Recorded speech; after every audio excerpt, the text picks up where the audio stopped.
का एग्जाम देने के बाद मैं फ्री था और अभी सिर्फ आराम और घूमने फिरने के अलावा मैं और कुछ नहीं सोचना चाहता था। लेकिन मुझे फ्री देखकर घर वालों को सब काम मुझसे ही कराना याद आते थे। कभी सब्जी ला दो तो कभी दूध खत्म हो गया है, मगर मैंने जो जो सोचा हुआ था वैसा कुछ भी नहीं हो रहा था। इस खाली वक्त में मैं कुछ मजे करना चाहता था और ये सारा वक्त गुजारना बहुत ज्यादा मुश्किल लग रहा था। दोस्तों के साथ घूमने का प्रोग्राम बनाया, लेकिन सबकी किसी न किसी मजबूरी की वजह से वो भी ना हो सका। लेकिन मम्मी ने मुझे कहा, अपनी मामी की तरफ चले जाओ, मुझे कुछ चीजें भी भिजवानी है और वैसे भी तुम्हारी मामी इतनी बार तुम्हें आने को कह चुकी हैं, लेकिन तुम हो कि जाते ही नहीं।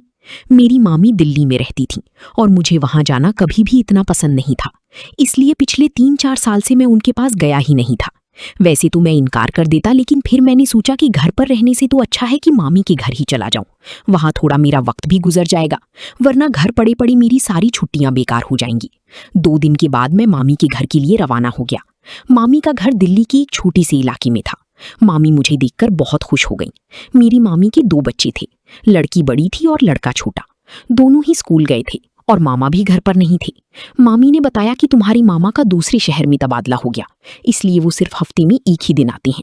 खाने पीने से फ्री होकर मैं वक्त गुजारने के लिए छत पर चला गया। छत पर काफी खुला सहन था और एक तरफ 2 कमरे थे, जिसमें से एक स्टोर रूम बनाया हुआ था और दूसरी कमरे की हालत से लगता था कि उसको कभी कभार सोने के लिए इस्तेमाल किया जाता है। उस कमरे में एक छोटा सा पलंग बिछा हुआ था और उस पलंग की दोनों तरफ बिस्तर लगे हुए थे। सहन की एक तरफ एक छोटा सा वॉशरूम था, जिसकी हालत से लगता था कि वो बहुत ही कम इस्तेमाल में आता है। मैं छत की दीवारों से ताक झांक करके मोहल्ले का जायजा लिया, लेकिन कोई इंटरेस्टिंग चीज नजर नहीं आई। मैं नीचे आकर मामी के साथ बातों में बिजी हो गई।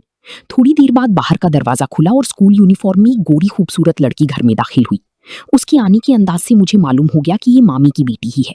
अगर कहीं और देखा होता तो शायद ना पहचान पाता, क्योंकि वो बिल्कुल बदल चुकी थी। रंगत दूध जैसी सफेद थी, बेदाग चेहरा, लंबी घनी बाल जिनको उसने चोटी की सूरत में बांधा हुआ था।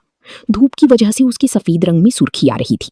उसने आकर मुझे प्रणाम किया, जिसका मैं अच्छे अंदाज में जवाब दिया, लेकिन उसने कोई खास रिस्पॉन्स नहीं दिखाया और अंदर कमरे की तरफ चली गई। कपड़े बदलने और खाना खाने के बाद वो अपनी पढ़ाई में बिजी हो गई। मैं उससे पढ़ाई की बातें करने लगा।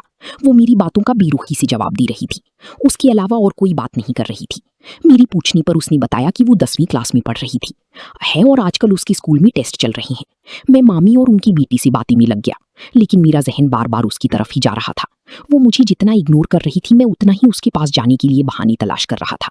मेरे जहन में उसके बारे में कोई गलत सोच नहीं थी, लेकिन फिर भी मैं उसकी तरफ देख रहा था और चाहता था कि वो मुझसे बातें करे, लेकिन वो अपनी पढ़ाई में मग्न थी और ऐसी शू कर रही थी जैसे मैं वहां मौजूद ही नहीं हूँ।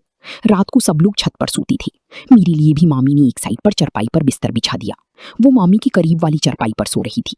सब सो चुकी थी, लेकिन मैं उसी के बारे में सोच रहा था। घर से तो मैं सिर्फ 2 दिन ही मामी के घर रहने का सोच कर आया था, लेकिन अब मेरा उसकी वजह से जाने का दिल नहीं कर रहा था। सब लोग सो चुकी थी और मैं लेटा हुआ दूर से उसको देख रहा था, जो कि रात के अंधेरे में मुझे नजर तो आ नहीं रही थी, लेकिन फिर भी उसकी तरफ देखकर मुझे सुकून मिल रहा था। न जाने रात की कौन सी पहर मुझे नींद आई। सुबह मामी के जगाने पर आंख खुली तो सबसे पहले मैं उसको ही देखने लगा, लेकिन तब तक वो शायद स्कूल जा चुकी थी। सारा दिन उसकी वापसी का इंतजार करता रहा, लेकिन वापस आकर उसने कल वाली रूटीन जारी रखी। फिर मैं अपनी मामी की बेटी, जिसका नाम रोहन था, उसके साथ बाजार चला गया और उसको कुछ चीजें लेकर दी। मैंने वहां से उसके लिए भी एक चॉकलेट खरीदी। घर आकर मैंने उसे चॉकलेट दी, लेकिन उसने ये कहकर इनकार कर दिया कि मुझे चॉकलेट पसंद नहीं है, और दोबारा अपनी पढ़ाई में बिजी हो गई। वो मुझसे जितना अजनबी वाला बर्ताव कर रही थी, मुझ में और ज्यादा कशिश हो रही थी। रोहन मुझे बाहर जाने को कहता, लेकिन मेरा उसके सामने से हटने का दिल भी नहीं करता था। बस दिल करता हर वक्त उसी को देखता रहूं।